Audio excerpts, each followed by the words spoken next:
Jadi kalau kepada istri, kepada anak itu sedekah wajib namanya. Jadi kita wajib berikan nafkah.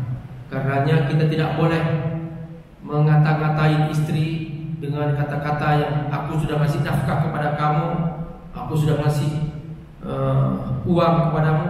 Enggak usah disebut-sebut. Ar-Rahman 'allamal Qur'an khalaqal insan 'allamahul bayan.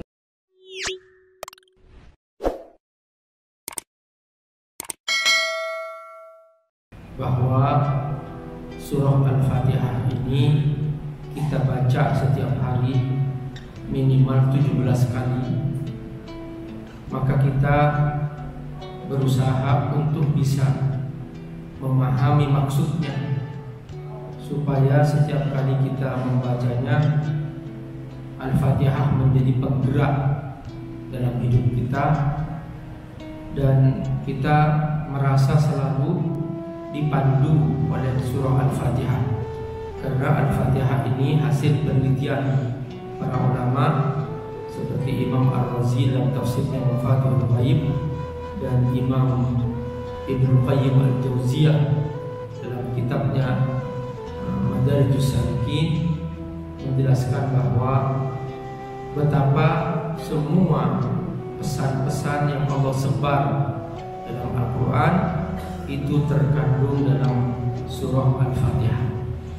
Maka setiap kali kita membaca ayat demi ayat dari surah Al-Fatihah, berusahalah untuk meresapinya sehingga kita merasakan indahnya iman dalam jiwa kita.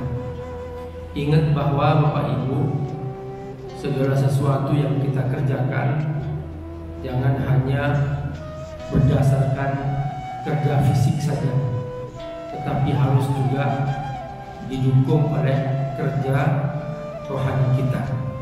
Misalnya kita bekerja di kantor, ya. Kalau kita bekerja di kantor, di tempat-tempat kita mencari nafkah, hanya berdasarkan fisik saja, kita akan merasa capek dan kita akan mudah mengeluh.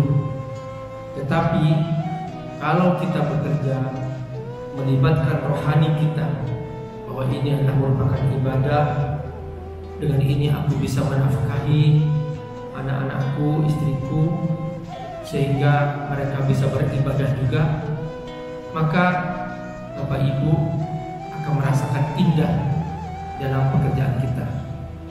Jadi dalam segala apapun kita harus melibatkan rohani kita, termasuk kita pulang ke rumah, kita bertemu dengan istri, bertemu dengan anak. Hendaklah jangan hanya bertemu fisik, tapi ingatlah bahwa ini istriku adalah ciptaan Allah yang Allah titipkan kepadaku, dan aku diberi amanah untuk bertanggung jawab kepadanya.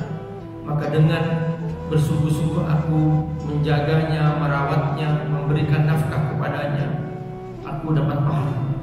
Di sini tempat aku beribadah, di sini aku masuk surga. Termasuk kita juga menafkahi anak. Jangan hanya semata anak itu dipandang secara fisik, tapi anak itu adalah merupakan amanah dari Allah Subhanahu wa Ta'ala. Tidak semua orang bisa punya anak. Banyak orang bertahun-tahun sudah menikah ingin punya anak, tetapi ternyata belum dikasih oleh Allah Subhanahu wa Ta'ala. Maka kalau kita diberi anak, jangan hanya dipandang secara fisik, tapi itu dipandang dengan sepenuh hati kita, sehingga setiap kali kita memberikan nafkah kepadanya, itu adalah merupakan bagian ibadah kepada Allah Subhanahu wa Ta'ala.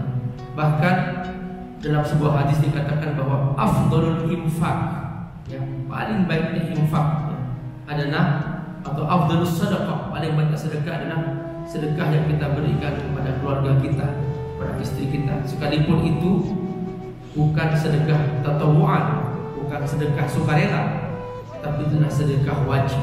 Jadi kalau kepada istri, kepada anak itu sedekah wajib namanya. Jadi kita wajib berikan nafkah. Karenanya kita tidak boleh mengata-ngatain istri dengan kata-kata yang aku sudah ngasih nafkah kepada kamu, aku sudah ngasih uang kepadamu, nggak usah disebut-sebut. Itu kewajiban kita padanya.